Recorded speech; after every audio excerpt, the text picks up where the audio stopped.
Astaghfirullah. Bismillahirrahmanirrahim. Assalamualaikum warahmatullahi wabarakatuh. Alhamdulillah wassalatu wassalamu ala Rasulillah wa ala alihi wa sahbihi wa mawalah wa la hawla wa la quwata illa billahi wa ba'du. Qala Allahu azza wa jalla: ya ayyuhalladzina amanu taqullaha haqqa tuqatih wa la tamutunna illa wa antum muslimun. Amma ba'du, ma'asyiral muslimin yang dimuliakan Allah Subhanahu wa taala. Alhamdulillah, segala puja dan puji hanya milik Allah Subhanahu wa taala. Salawat dan salam marilah kita haturkan kepada baginda alam Nabi besar Muhammad sallallahu alaihi wa ala alihi wasallam. Ma'asyiral muslimin yang dimuliakan Allah Subhanahu wa taala. Di malam hari ini kita akan membahas tentang 10 wanita yang sangat malang nasibnya. Dia terlaknat dan terancam masuk neraka. Padahal seorang wanita itu, Nabi sallallahu alaihi wasallam menghabarkan kepada kita lebih mudah untuk masuk surga dibandingkan laki-laki. Berdasarkan sabda Nabi sallallahu alaihi wasallam, "Idza shallatil mar'atu khamsaha wa shamat syahraha wa ata'at ba'laha wa hafidat farjaha qila laha udkhulil jannah min ayyi abwabis samaniyata syi'ti." Apabila seorang wanita berupaya untuk menjaga salat 5 waktunya, menjaga puasa Ramadannya, sangat taat kepada suaminya dan menjaga kehormatannya, maka wanita itu akan dihadapkan kepada 8 pintu sorga dan dikatakan kepadanya, silahkan masuk ke dalam sorga dari 8 pintu sorga yang kau sukai. Artinya bahwa wanita masuk sorga lebih mudah dibandingkan laki-laki. Tapi kenapa pula Nabi sallallahu alaihi wasallam ketika diperlihatkan neraka dia mengatakan, ittala'tun nara fa idza aktsara ahliha nisa. Aku diperlihatkan neraka, ternyata kebanyakan para penghuninya adalah kaum wanita. Lalu siapa saja wanita-wanita yang malang nasibnya di akhirat, bahkan terlaknat dan terancam neraka? Ada 10 wanita yang disabdakan Nabi sallallahu alaihi wasallam. Siapa saja mereka? Yang pertama, al-mar'atul lati tadhibu zawjuha. Seorang wanita yang suaminya marah kepadanya, dan itu berdasarkan hadis Abi Hurairah radhiyallahu an. Nabi sallallahu alaihi wasallam bersabda, "Idza da'a ar-rajulu imra'atahu ila firashihi fa'abat fabata ghadban 'alayha la'anatha al-malaikatu hatta tusbiha." Rawahul Bukhari. apabila seorang suami memanggil istrinya untuk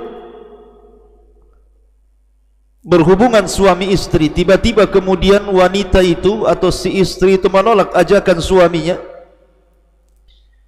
sehingga suaminya marah, sehingga dia tertidur di atas kemarahannya, maka para malaikat akan melaknat wanita itu sampai di waktu subuh. Hadis ini dikeluarkan Imam Bukhari. Subhanallah. Jadi Allah Subhanahu wa ta'ala ketika menciptakan malaikat, maka ada malaikat-malaikat itu yang bertugas dan ditugaskan Allah hanya untuk melaknat. Dan salah satu orang yang akan dilaknat para malaikat adalah wanita yang membuat emosi suaminya, yang membuat marah suaminya. Ini yang pertama. Yang kedua, nisaun kasiyatun ariyat, wanita yang berpakaian tapi telanjang. Dan itu berdasarkan Abi Hurairah radhiyallahu an, Nabi sallallahu alaihi wasallam bersabda, sinfani min ahli nar lam arahuma, ada dua kelompok kata Nabi sallallahu alaihi wasallam termasuk penduduk neraka dan aku tidak pernah melihatnya. Maksudnya Rasul tidak pernah melihat dua kelompok ini di zamannya.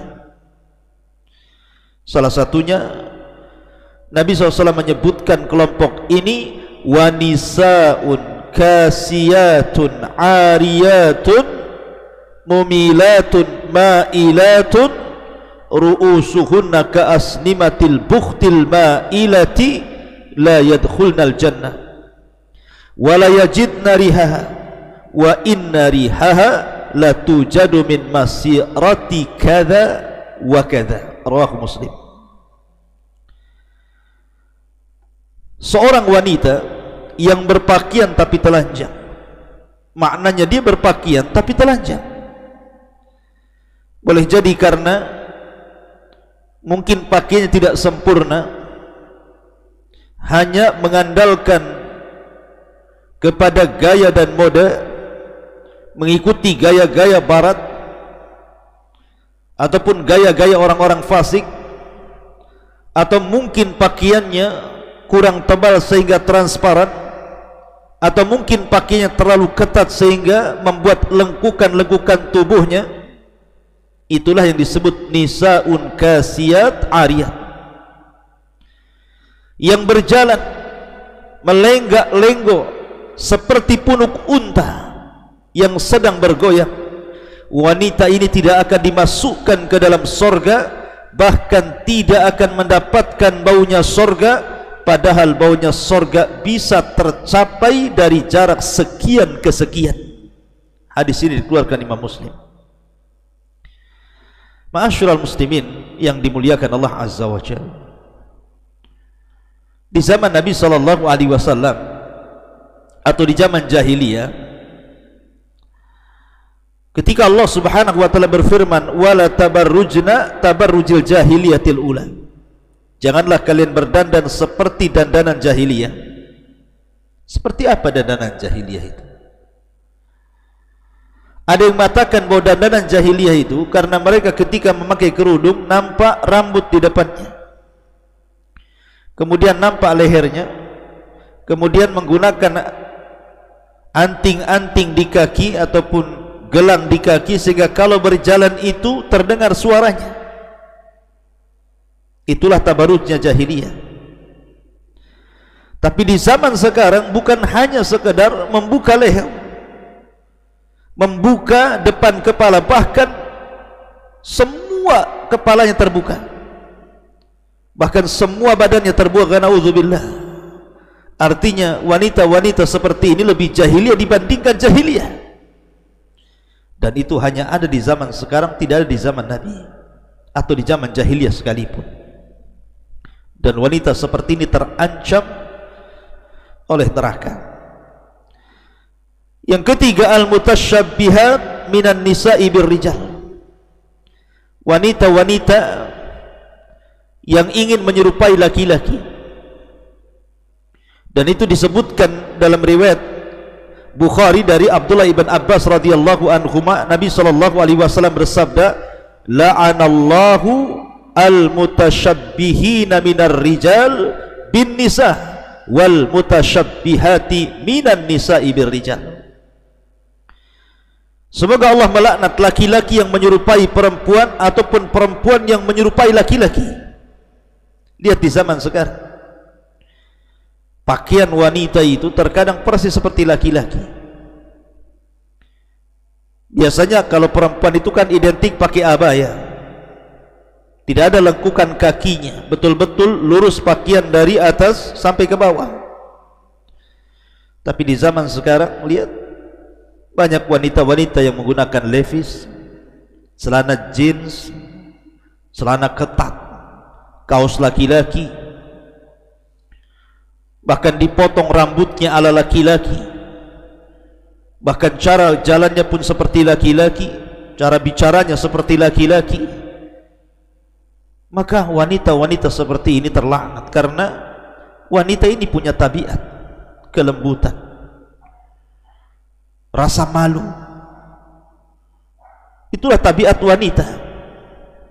Ma'asyiral muslimin yang dimuliakan Allah Azza wa Jalla. Kemudian yang keempat, an-nahi'atu, wanita-wanita yang suka niyaha. Apa itu niyaha? Niyaha itu artinya menolak takdir saat orang-orang yang dicintainya meninggal dunia.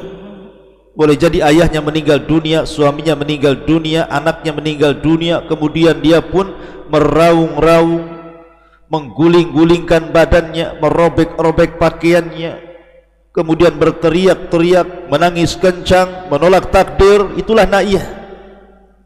Naihah.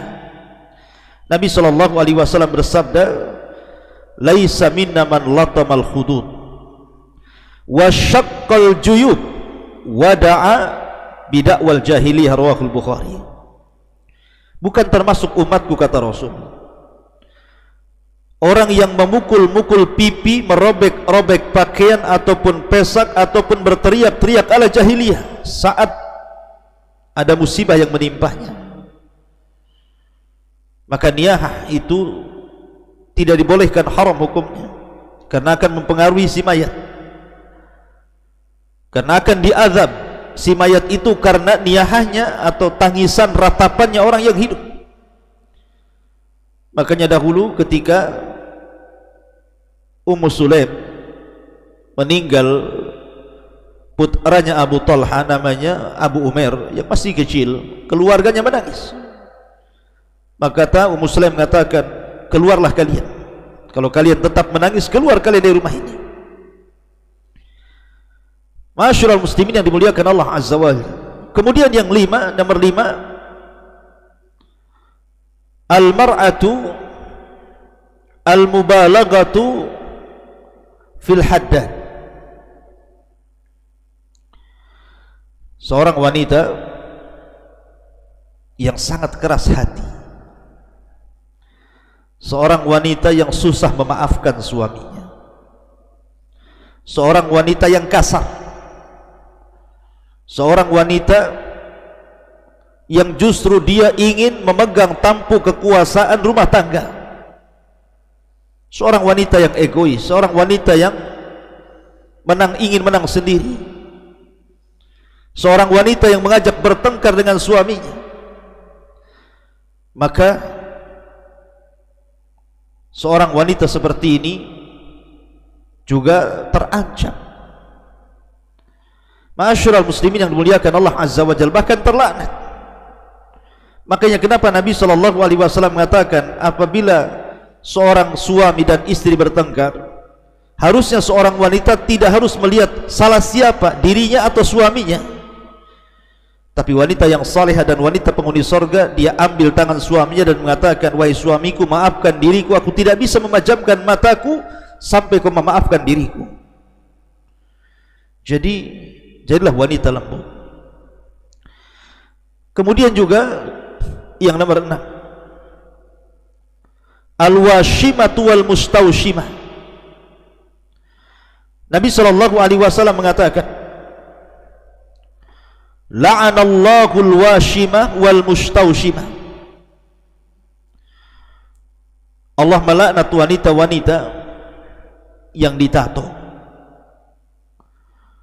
ataupun wanita-wanita yang mentato dan yang minta ditato, dua-duanya dilaknat. Lihat wanita sekarang,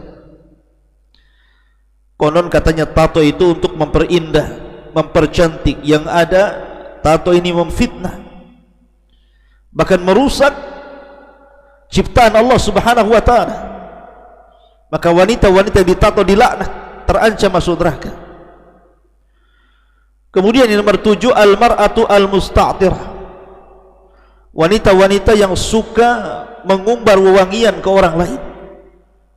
Kata Nabi sallallahu alaihi wasallam, ayyuma imra'atin ista'tarat thumma kharajat famarrat ala qaumin liyajidu rihaha fahiya zaniyatun.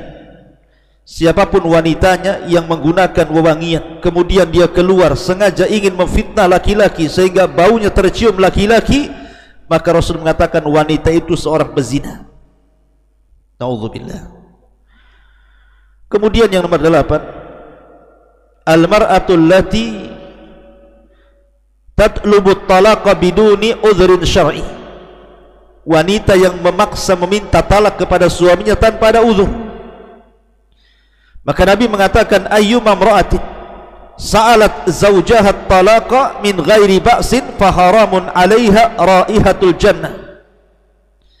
Siapapun wanitanya yang meminta kepada suaminya untuk diceraikan tanpa ada alasan, maka haram padanya bau surga. Apa alasannya? Apakah hanya alasan dunia Anda minta cerai?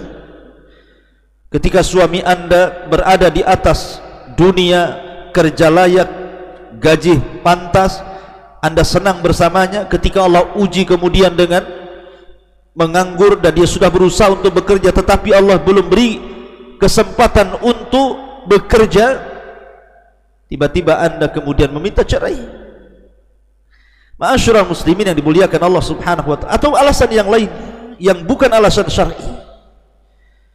Kemudian yang nomor 10, yang nomor 9, seorang wanita yang menghena rambutnya dengan warna hitam. Nabi SAW mengatakan,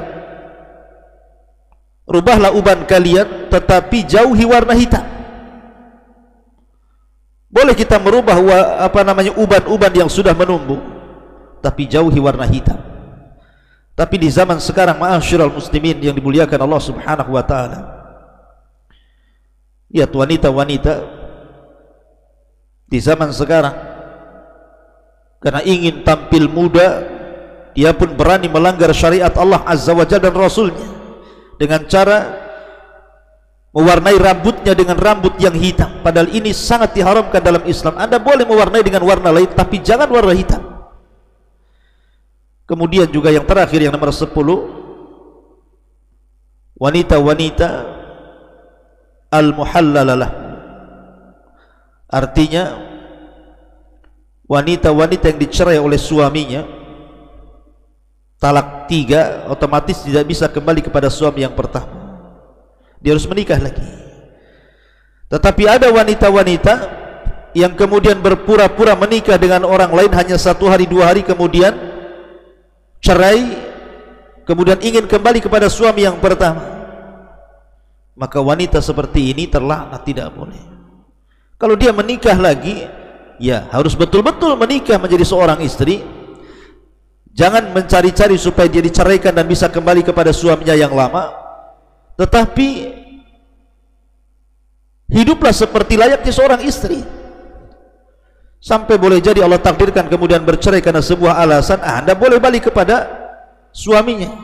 Tapi kalau Anda kemudian menikah dengan suami yang kedua, kemudian membuat gara-gara supaya cepat dicerai dan bisa kembali kepada suami Anda, maka tidak boleh, haram hukumnya.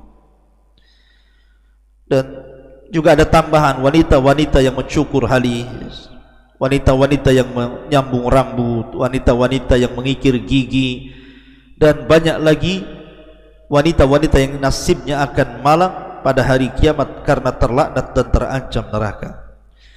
Wallahu a'lam bishawab. Ini yang bisa saya sampaikan, mudah-mudahan menjadi ibrah dan peringatan bagi kaum hawa. Subhanakallahumma bihamdika asyhadu an la ilaha illa anta astaghfiruka wa atubu ilaik. Allahu ta'ala alam. Assalamualaikum warahmatullahi wabarakatuh.